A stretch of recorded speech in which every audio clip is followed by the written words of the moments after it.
మీ అందరికీ తెలుసు రాజశేఖర రెడ్డి గారు 5 సంవత్సరాలే ముఖ్యమంత్రిగా ఉన్నారు. అయినా ఎన్నో అద్భుతమైన పథకాలను పేదవాడికి అందేటట్టుగా అద్భుతంగా అమలు చేసి చూపాడు రాజశేఖర రెడ్డి గారు. ఉచిత విద్యుత్తో మొదలు పెడితే రుణమాఫీ అయితేనేమి, రైతులకు అండగా నిలబడ్డం అయితేనేమి, ఆరోగ్యశ్రీ అయితేనేమి, ఫీజు రీయింబర్స్మెంట్ అయితేనేమి, 108 అయితేనేమి, లక్షల మంది పేదవాళ్ళకి ఇందిరమ్మ ఇల్లు అయితేనేమి, లక్షల ఎకరాలు పేదవాళ్లకు పంచిపెట్టడం అయితేనేమి, 4% ముస్లిం మైనారిటీలకు రిజర్వేషన్ అయితేనేమి, ఇవన్నీ కూడా రాజశేఖర రెడ్డి గారి ఘనత. ప్రజలను ఎంతగానో ప్రేమించాడు కాబట్టే రాజశేఖర రెడ్డి గారు మనసులో నుంచి పుట్టిన ఈ పథకాలు ఎంతో మందికి మేలు చేశాయి. అలాంటి ఒక పథకమే కాంగ్రెస్ పార్టీ పథకం, ఈ మన్రేగా పథకం, మహాత్మా గాంధీ జాతీయ ఉపాధి హామీ పథకం. ఈ పథకం కేవలం కాంగ్రెస్ పార్టీ పేదవాళ్లకు మేలు చేయాలి, గ్రామాలలో ఉన్న వాళ్ళు పని లేకుండా వలసలు పోతున్నారు, ఇది అరకట్టాలి, పేదవాడు ఆకలి చావులు చావకూడదు, పేదవాడికి కూడా ఒక బార్గెనింగ్ పవర్ ఉండాలి,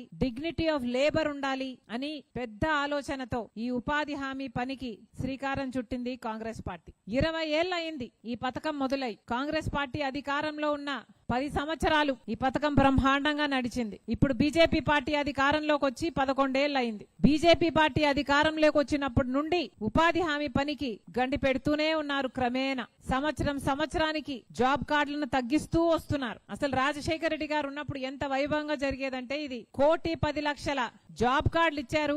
అప్పుడు ఆంధ్ర రాష్ట్రం పేద ప్రజల కోసం. అంటే కుటుంబానికి 2 నేసుకున్నా కూడా, జాబ్ కార్డు ని 2 నేసుకున్నా కూడా 2,25,00,000 మందికి తక్కువ లేకుండా ఉపాధి హామీ పనిలో లబ్ధి పొందారు. అంత మేలు చేసింది ఒక్క ఆంధ్ర రాష్ట్రంలోనే. దేశంలో కూడా ఇది ఎంత పెద్ద పథకం అంటే అసలు ప్రపంచంలోనే ఇంత మందికి, కోట్ల మందికి ఉపాధినిచ్చే పథకం ఇంకొకటి లేదని దేశ విదేశాల నుంచి కూడా వచ్చి దీని మీద రీసెర్చ్ పేపర్లు తయారు చేసిన తరుణాలు ఎన్నో ఉన్నాయి. అంత గొప్ప పథకము ఈ ఉపాధి హామీ పథకం. అంతమంది పేదలకు మేలు చేసిన పథకం, కోట్ల మంది ప్రజలలో వెలుగులు నింపిన పథకం. మేము వెళ్ళొచ్చు, పని చేసుకోవచ్చు, పని చేసుకున్న 15 రోజుల్లోనే మాకు వేతనాలు వస్తాయి అని నమ్మకం కలిగించి ఎన్నో జీవితాలను, కుటుంబాలను నిలబెట్టిన పథకం ఈ ఉపాధి హామీ పథకం. ఇందాక ఈ తమ్ముడు చెప్పినట్టుగా తను చదువుకోవడానికి కావాల్సిన డబ్బులు కూడా సేకరించుకోవడానికి ఉపాధి హామీ పనికొంచింది అంటే ఇలా ఎంత మంది జీవితాలలో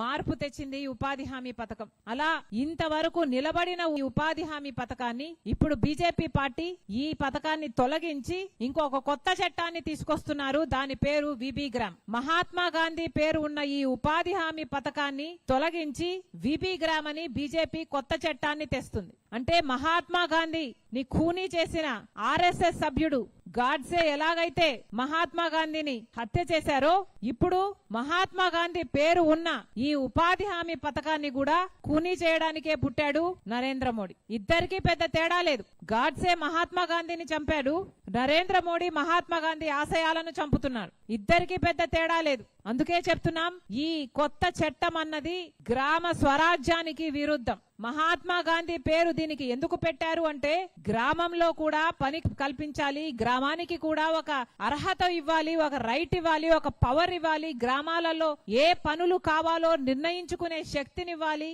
ఆ పనులు ఉపాధి హామీ వల్ల చేసుకోగలగాలి అన్న సద్భావంతో మహాత్మా గాంధీ గారి పేరు ఈ పథకానికి పెడితే మొట్టమొదట పాపం ఈ పథకానికి మహాత్మా గాంధీ పేరు తొలగించడం. అంతేకాదు, దాంతో ఆగలేదు. ఎంత సాహసం చేశారో మీ అందరూ కూడా గమనించాలి. కానీ వాళ్ళ పాపం అంతటితో ఆగలేదు. మహాత్మా గాంధీ ఉపాధి హామీ పథకానికి ఇప్పుడు బీజేపీ పార్టీ తెచ్చిన ఈ కొత్త చట్టానికి నక్కకు నాగలోకానికి ఉన్నంత తేడా ఉంది. మొట్టమొదటిగా మహాత్మా గాంధీ పేరును మార్చడం పెద్ద పాపమైతే, గ్రామాల దగ్గర నుంచి స్వరాజ్యాన్ని లాక్కోవడము ఇంకొక పెద్ద నేరం. ఇది వరకు ఉపాధి హామీ పని అంటే ఇందాక తులసిరెడ్డి అన్నగారు చెప్పినట్టు గ్రామాలలో ఏ పనులు కావాలో, రోడ్లు కావాలా, లేక భవనాలు కావాలా, లేక పూడికలు తీయాలా, గ్రామాలలో ఏ పనులు కావాలో ఆ పనులు ఉపాధి హామీ కింద చేయించేవాళ్ళు. కానీ ఇప్పుడు బీజేపీ తెస్తున్న ఈ కొత్త చట్ట ప్రకారము అలా ఉండబోదట. ఈ కొత్త చట్టంలో కేంద్ర ప్రభుత్వం నిర్ణయిస్తుందట ఎక్కడ ఏ పని జరగాలి అని. అంటే ఏ రాష్ట్రంలో పని జరగాలి,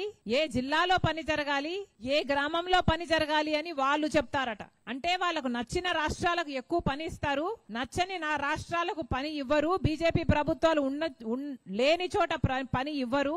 ఎన్ని గ్రామాలకు ఇస్తారో తెలియదు, ఒకవేళ ఇచ్చిన ఆ గ్రామంలో ఎన్ని రోజులు పనిస్తారో తెలియదు, ఎప్పుడు ఎత్తేస్తారో తెలియదు.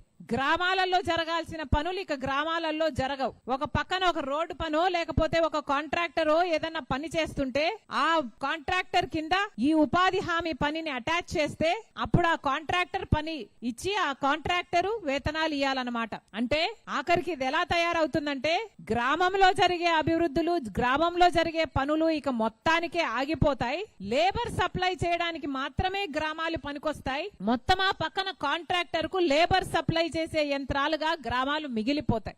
ఇది బీజేపీ చేస్తున్న దుర్మార్గమైన చర్య. అందుకే కాంగ్రెస్ పార్టీ దీన్ని ఇంతగా వ్యతిరేకిస్తుంది.